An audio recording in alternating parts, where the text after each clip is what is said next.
Truth is not the absence of falsehood, but the ability to uphold a fact or belief that is accepted as true, irrespective of whose source is good. And until truth stands tall in our country, justice and a sane society will continually elude us. Nigeria and the value of truth. What is our truth?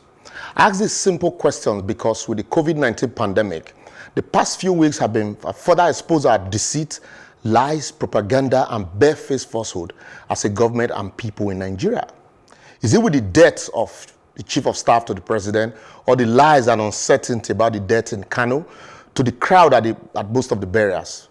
But why people in Lagos were complaining about the crowd at the burial of Sheikh Gomi Modugoni, a reverend cleric in Maiduguri last week, we kept silent in the face of the mammoth crowd and traffic in Lagos on the 4th of May, despite the state directives to the contrary. We refused to discuss refederating the country, but our state governors who had hitherto criticized previous government for deporting citizens from their state now deport Almajiris with ease.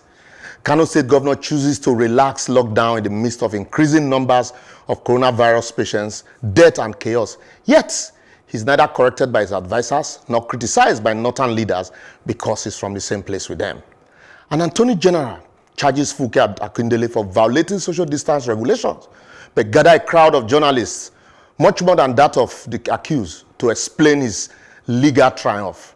We are told to look the other way because as ministers in the temple of justice, we should only see evil, hear evil, but must not speak evil. What is our truth? A National Assembly is confronted with a pandemic and lack of adequate legislation to deal with the situation. And rather than confront the executive to find a homegrown approach and methodology to combating same, they must copy and paste in 1977 Singaporean law to compulsory vaccinate the people and compel them to comply, failure which they can be punished. Yet the same assembly is not channeling the same energy to create legislation that would compel actions towards finding a local vaccine stroke treatment despite the abundance of natural resources in Nigeria. A private institution spends time and money to research and create a cure for a pandemic, yet our government looked the other way because it didn't come from a foreign country. Maybe it's because of the donations coming in. An opposition party, once out of government, begins to criticize everything they once held tenaciously to as truth, while the ruling party begins to do exactly what they once condemned and criticized. Yet the wheelers and hailers in us will queue behind them, and we want truth. EFCC recovers and confiscates assets of so many former government officials, yet government claims to be looking for private properties to convert to isolation centers. I laugh.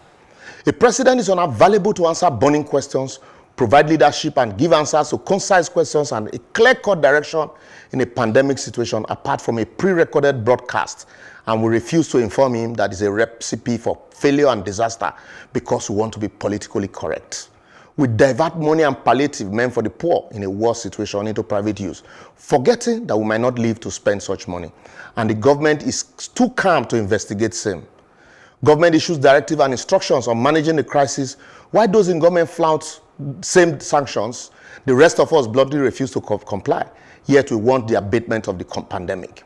You claim to be a member of civil society organization, but displaying civility in the larger society whilst bashing government for simply following your step. I ask you, what's your truth? And I'm sure when all of this is over, our pastors and imams will tell their faithful to come for Thanksgiving with nairas, pounds, dollars, and euro to celebrate the defeat of the virus, despite not doing anything to contribute to the cure. Foolishly, we must all go, as they say, touch not my anointed and do my prophet no harm. We all must find our truth someday. We close our borders to become self-sufficient in food production. But in the face of a pandemic, we don't even have enough food to give to the poor. Yet we all maintain a conspiracy of silence. We copy democracy and refuse to either practice it or modify it to suit our peculiarities, yet expect to excel in it. My advocacy today would be, until we find our truth as a country and stand with it, irrespective of our tribe, position, religion, or political affiliation, be it in government or out of government, because our leaders are drawn from among us, we will keep dancing in circles and pointing accusing fingers at one another, but ourselves, until we disintegrate as a country, which if care is not taken, might be sooner than expected. This is my truth. When you find yours, add it here, say it loud, stand for it and defend it, even if you stand alone.